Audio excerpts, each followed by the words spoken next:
The end of World War II marked the beginning of a new era in the United States, an era of convenience.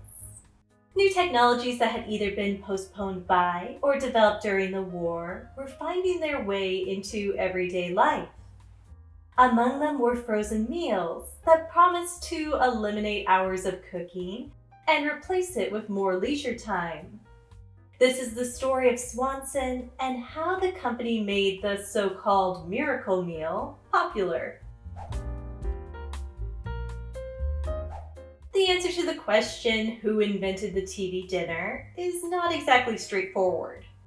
One oft-told version starts in the 1950s with a salesman of C.A. Swanson Sons, a company better known simply as Swanson. At the time, Swanson was one of the largest processors of frozen poultry in the United States. In February 1952, Swanson had a problem. The company had too much turkey. Some 500,000 pounds too much, as the story goes. Company executives asked employees to help them figure out what to do with all those birds. The salesman, a man named Jerry Thomas, had just visited the kitchens of Pan American and saw the aluminum trays the airline was testing for in-flight meals.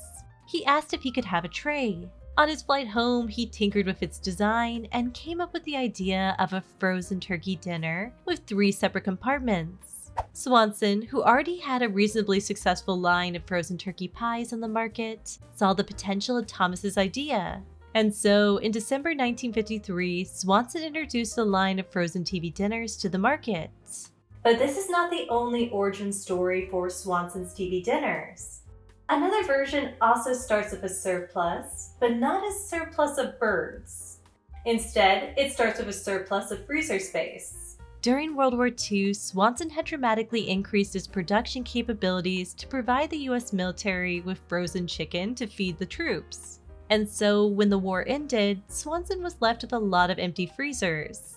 To combat the surplus, company leaders Clark and Gilbert Swanson decided to sell frozen poultry to supermarkets. Then they added frozen pot pies. From the same line of thinking came frozen meals. So what's the real story? Betty Cronin, a former bacteriologist for Swanson who helped run the TV dinner project, told reporter Roy Rivenberg of the Los Angeles Times, Jerry Thomas had nothing to do with the TV dinner. Cronin instead credited the idea to C.A. Swanson leaders Clark and Gilbert Swanson and the company's marketing team. Clark and Gilbert Swanson's family members have also disputed Thomas's claims. Following Thomas's death in 2005, when many obituaries heralded him as the father of the TV dinner, Roy Rivenberg published an editorial calling Jerry Thomas a charlatan. In the end, no one at Swanson really invented the TV dinner. In fact, one of the first mass-produced frozen meals came from a company that seemed to have nothing to do with food at all, W.L. Maxon Corporation. Maxon Corporation was an electromechanical engineering and manufacturing company. But by 1945, the company had ventured into frozen food production, developing a quick frozen dinner in a container divided into 3 compartments with a cardboard top. Initially served on planes of the Naval Air Transport Service, the meal was dubbed the Sky Plates. In the post-war years, Maxon began selling its Sky Plates in some grocery stores under the brand name Strato Meal. The concept delighted Jane Nickerson of the New York Times, who wrote, "For the first time on the retail market, a complete dinner on a plate that needs only 20 minutes in the oven to thaw it from the quick frozen stage and make it ready for the table. A single serving of meat and vegetable is arranged on a tri-partitioned paper fiber container, and not only should you heat the food on it, but you may eat from it too. Even dishwashing is eliminated." Another early contender was Frigi-Dinner. Created by Jacob Fisher, Frigi-Dinner sold pre-cooked frozen dinners to the armed forces, railroads, and airlines like Pan American as a lightweight, easy-to-serve, and economical meal. Frigi-Dinner had a patented rectangular partitioned aluminum tray with foil cover to heat food evenly, a design that would not only become standard for TV dinners, but iconic. Frigi-Dinner soon branched into grocery stores and some restaurants, who urged customers to come in and try the 12-minute miracle meal. But these initial frozen dinners were met with a lukewarm response from consumers. They were perhaps just a few years ahead of their time. Post-war shortages drove the price of ingredients and packaging up, resulting in high prices for early frozen meals. For example, the Strato plate was priced between 95 cents to $1.98, or about $16 to $33 today. Frozen dinners were further stymied by grocery stores themselves, who had limited freezer space, if they had freezer space at all. And the same problem was true in the home. While domestic refrigerators had become increasingly popular since the 1920s, only about 4 million families reportedly owned a freezer in 1952. But these shortcomings didn't stop companies from making frozen convenience foods. And as the 1950s went on, many of the post-war issues that had plagued the frozen food industry were dissipating. Shortages and prices were declining.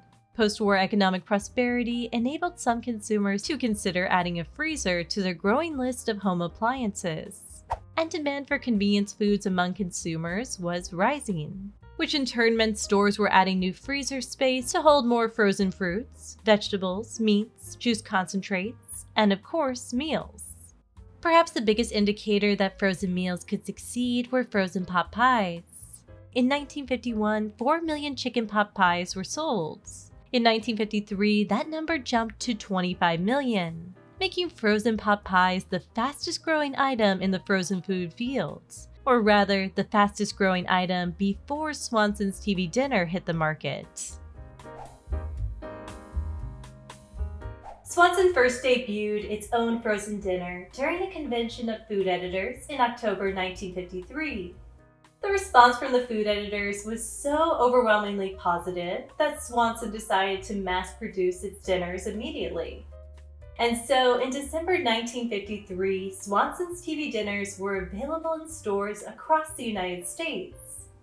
And while other early frozen dinners had been slow to take off, Swanson's TV dinners benefited from good branding and strong advertising. Swanson was the first to trademark the term TV dinner, and designed its packaging to even resemble a television, complete with dials. According to Bill Culp of Swanson in 1955, the name TV dinner was selected because it was simple, distinctive, and had the immediate connotation of speed, convenience, and timeliness. With a TV dinner, you could skip cooking entirely. All you needed was to heat and serve, all in time to eat while watching your favorite TV show. Swanson's first TV dinner was naturally turkey. It was served with gravy, cornbread dressing, whipped sweet potatoes, and peas. Preparing a turkey dinner with sides would normally have been a labor-intensive task and reserved for special occasions. But with a Swanson TV dinner, turkey and all its usual fixings could be had any old night of the week. The TV dinner was packaged in an aluminum tray, which too was given an air of novelty. Consumers were advised to save and reuse the tray. Use it as a picnic plate, cosmetic tray, button tray, paperclip holder, watercolor tray, relish tray. To convince consumers, Swanson touted the conveniences of a TV dinner and offered a silver dollar to any customer who mailed in 3 TV turkey dinner wrappers. According to an article in Advertising Requirements, a silver dollar was considered a novelty at the time, which was seldom seen in some parts of the US. The response to this ad campaign was overwhelming. During the first 5 months of the offer, Swanson mailed out 207,000 silver dollars. The impact of the silver dollar and other advertising campaigns could be seen in sales. Between July and September of 1954, sales of TV dinners rose 85%, with customers buying more than $1 million a month, even after the silver dollar promotion had ended. Swanson soon added fried chicken and beef dinners, and varieties became more expensive and elaborate after C.A. Swanson Sons was acquired by Campbell's Soup Company in 1955. Instead of just a protein and 2 sides, you could buy a TV dinner with a 3-course meal, complete with soup and dessert. Advertisements turned TV dinners into the solution for all kinds of culinary dilemmas. Evening plans, running late, unexpected guests, all could be solved by having a ready supply of TV dinners in your freezer.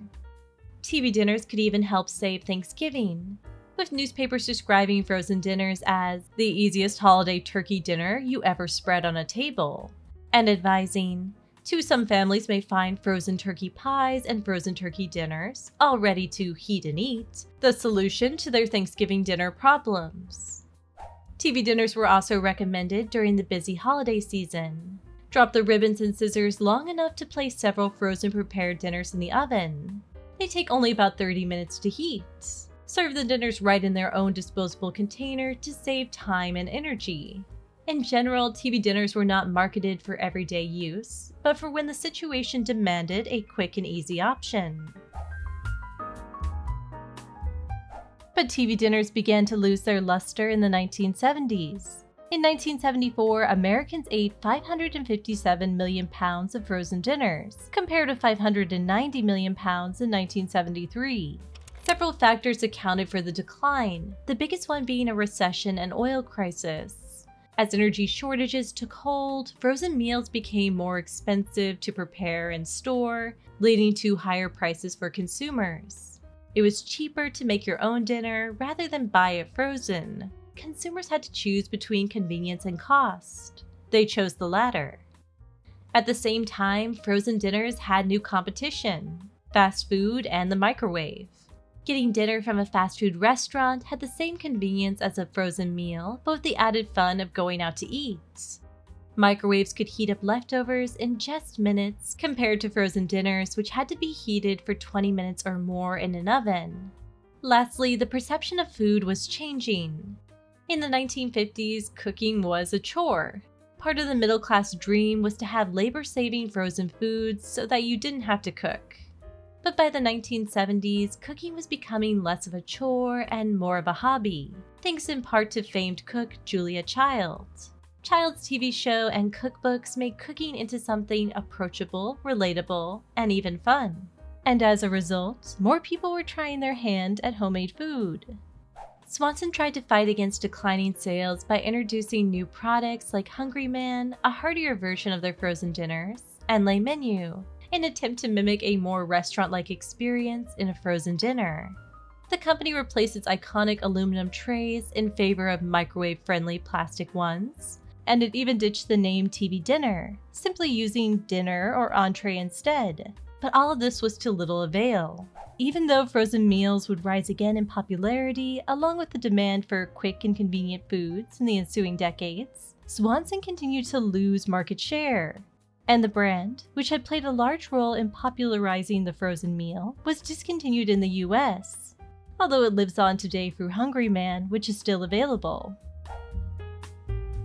Thank you so much for watching. I hope you enjoyed this look back at the history of TV dinners. If you like this video and you would like to hear me talk about the history of other ordinary things, please consider giving this video a like and subscribing to my channel below. Thank you again, and I'll see you next time.